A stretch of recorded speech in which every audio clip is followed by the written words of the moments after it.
At 0700 hours sharp, I stepped into the operations wing of Jefferson Base. There was a silence in the room, the kind that thickens when you're not supposed to be there. Not someone like me. The air was stale from yesterday's coffee. A dozen officers in starch-creased uniforms looked up. Not one stood. One muttered something I didn't catch, others smirked. I didn't give them the satisfaction of reacting. My boots found a square of tile near the back wall. I stood. Hands behind my back. Eyes forward. Still. They could measure me by posture if they wanted. Let them. 2 minutes passed. Then the door swung open. General Nolan entered, flanked by 2 military working dogs, black, sharp-eyed, disciplined. The kind bred for more than just show. He didn't scan the room. He didn't ask for reports. He didn't speak. Just kept walking. Then something shifted. The dog stopped. Looked straight at me. Moved. One to my left. One to my right. Saturday. Not a sound in the room. The general paused. His eyes found mine steady, unreadable. Then he nodded once. Not at the room. At me. Captain Cross, he said. Good to see you again. And that was it. No explanation. The others remained silent. No one sat until I did. I didn't speak. That silence, it weighed more than any uniform. I hadn't always worn the bars of a captain. I enlisted out of a high school in Texas that no one remembers, not even the local paper. The recruiter barely looked at me when I walked in. Barely asked a question. I was 17 and had the kind of posture that came from raising siblings and breaking horses. They put me in cyber recon. Thought I'd be safer behind a screen. But I had a tendency to ask too few questions and get too much done. That made people nervous. They moved me to tactical recovery, black letter clearance, special retrieval ops. You won't find my name on any press releases. But if you look hard enough in the right circles, you'll hear stories. A convoy that vanished in East Africa, thought lost. Found alive. A diffused hostage siege in the Baltic, never covered by media. Handled in under 7 hours. I never talked about those. Not because of secrecy, but because the dead deserved better than being recounted like stories at a bar. By the time I was 29, my file had more redacted lines than black and white ones. They offered me the Joint Strategic Integration Seminar. A grooming course, they said. For future generals. It wasn't a request. Jefferson Base was its own kind of cold. Not in temperature, but in welcome. Men who spoke in acronyms, who remembered each other's fathers. I was the only woman. Youngest by at least 8 years. They didn't hide their glances. Didn't hide the way conversations stalled when I entered the room. My rank was real, my experience deeper than theirs, but in rooms like these, experience didn't matter unless it came in the right package. One of the lieutenants, a Harvard ring glinting on his finger, joked that I was probably assigned to boost base morale. I didn't respond. Neither did the instructor. He just moved on, skipping over my name during roll call. Every day. They thought silence made you invisible. It doesn't. It sharpens you. Day 4, the lead facilitator came down with some respiratory virus. They brought in a replacement, older guy, Navy background. Wore his uniform like a second skin. No patience for posturing. He looked at the rotation chart and frowned. Then he read aloud, assigned lead for live threat assessment, Captain Dana Cross. You could feel the shift. Chairs creaked. No one offered to take it instead. I stood.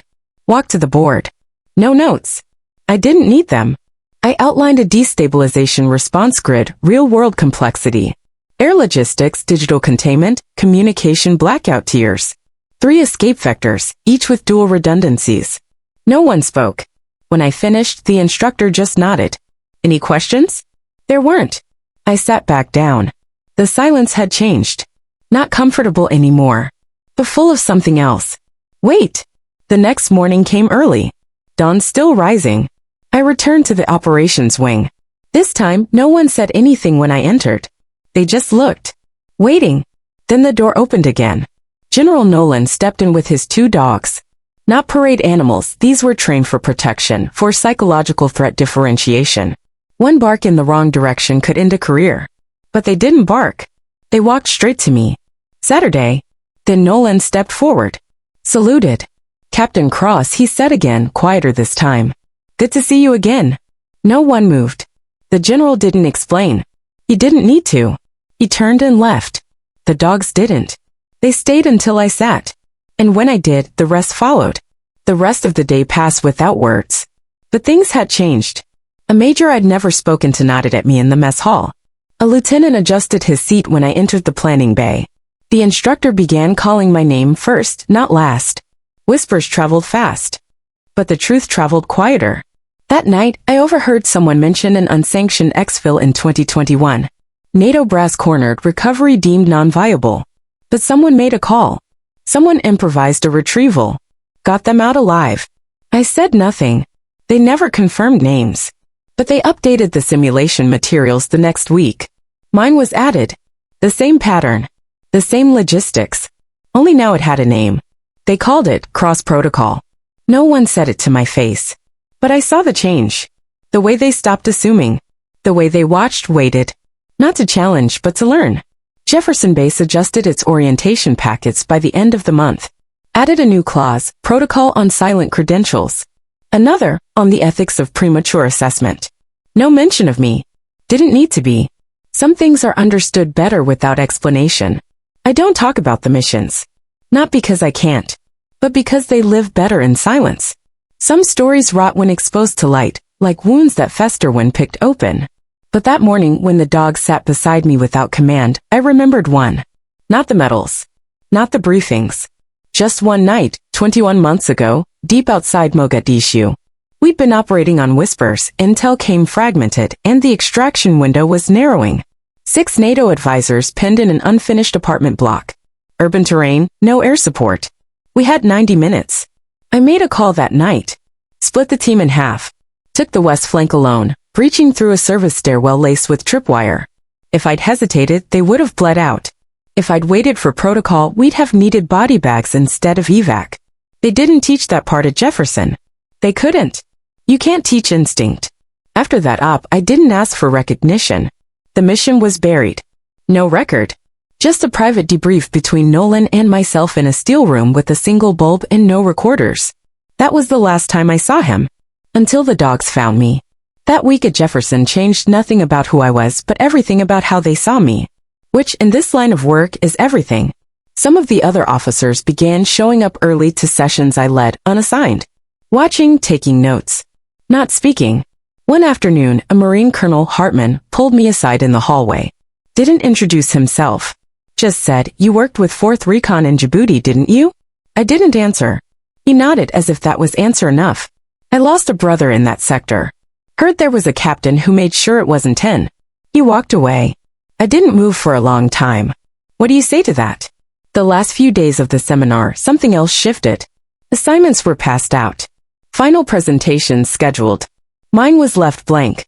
Then, late one night, I received an envelope. Hand-delivered. No markings. Just a slip of paper inside, written in pencil. When the standard fails, lead anyway. N. No orders. No requests. Just a signature I recognized. The next morning, I found my name in the updated syllabus. Slotted beside Nolan's for a joint brief. No one else got that. I showed up early. He didn't speak until everyone had gathered. Then he pointed at me. Captain Cross. Start with what they missed. That was all the instruction I got. I walked to the board. Laid out a 3-phase counter-threat model based on evolving data latency across joint branch systems. Nothing flashy. Just functional. When I finished, he turned to the room. This was implemented last year in response to a real-world breach. A few heads turned. He didn't elaborate. Just walked out. The room sat in silence for nearly a minute after. After that, the tone of the seminar changed entirely. Debates included me. My notes were requested. My voice was no longer questioned. But I said little. The truth was I didn't need them to like me. I didn't need the respect handed out like a favor. I needed them to remember what it looked like when someone walked into a room with a history no one saw and stayed standing anyway. That's what mattered. There were no more jokes about morale. No more skipped names. Just the quiet shuffle of men recalibrating. By week's end, I received an email from a defense doctrine analyst requesting permission to reference my logistics sequence for updated NATO playbooks. They didn't use my name. Just Jefferson Scenario 3C. That was fine by me. They never apologized.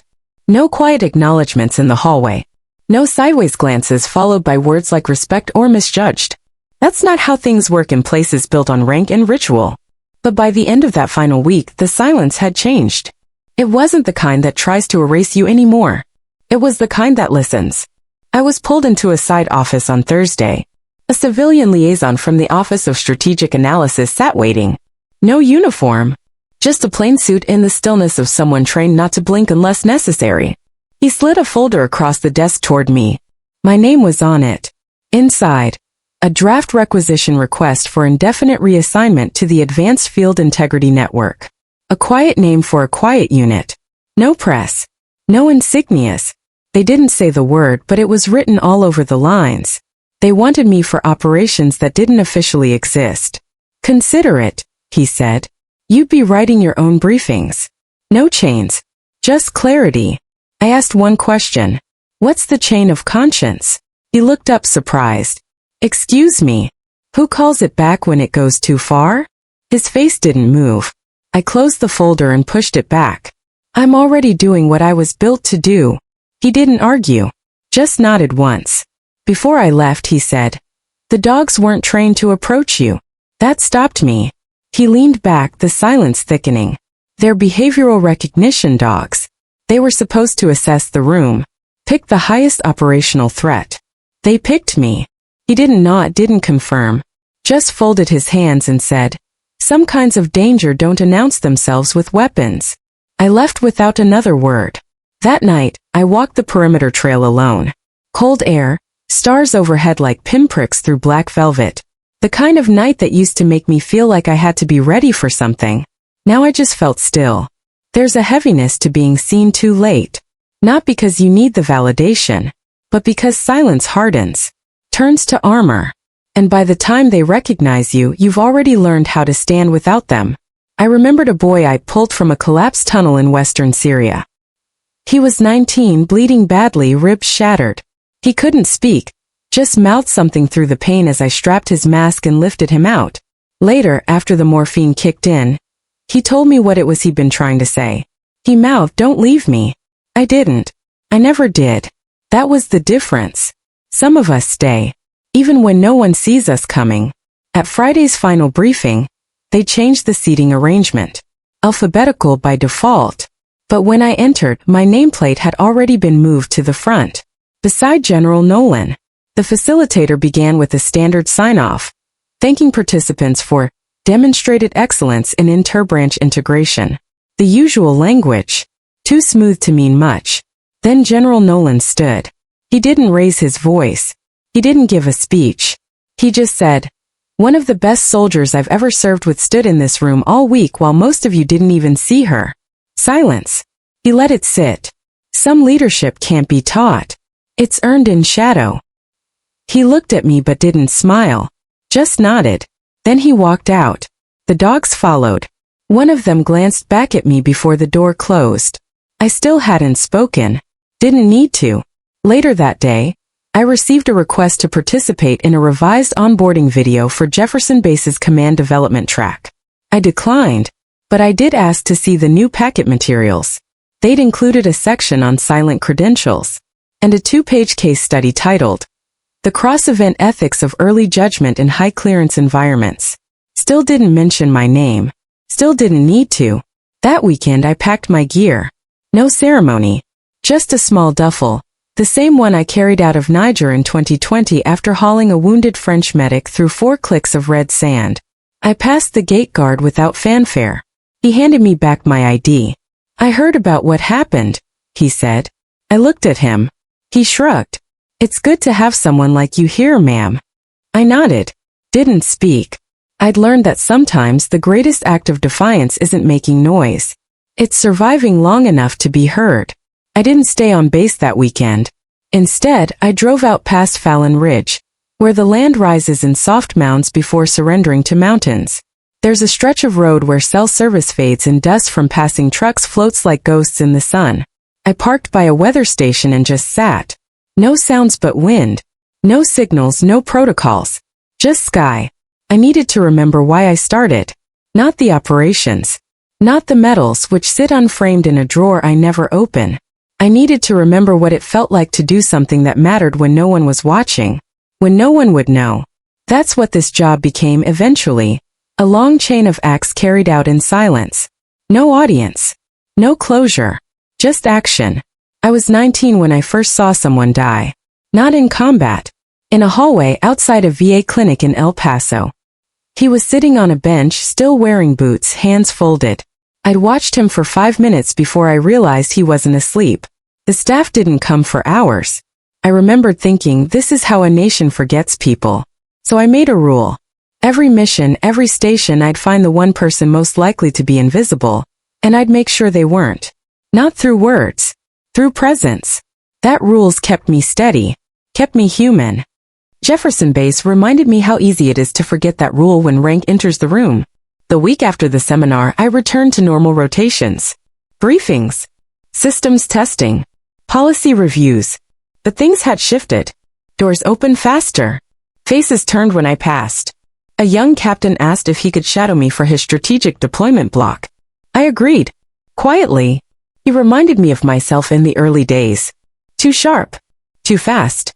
Unaware of how thin confidence wears when it isn't forged by silence. One evening, we debriefed over late chow in the logistics room. He asked what advice I had for someone who wanted to lead. I said nothing at first. Then I told him this. Don't chase recognition. Chase readiness. When it finds you, you won't need to say a word. He nodded, eyes wide. I hoped he understood. That week, an internal memo circulated.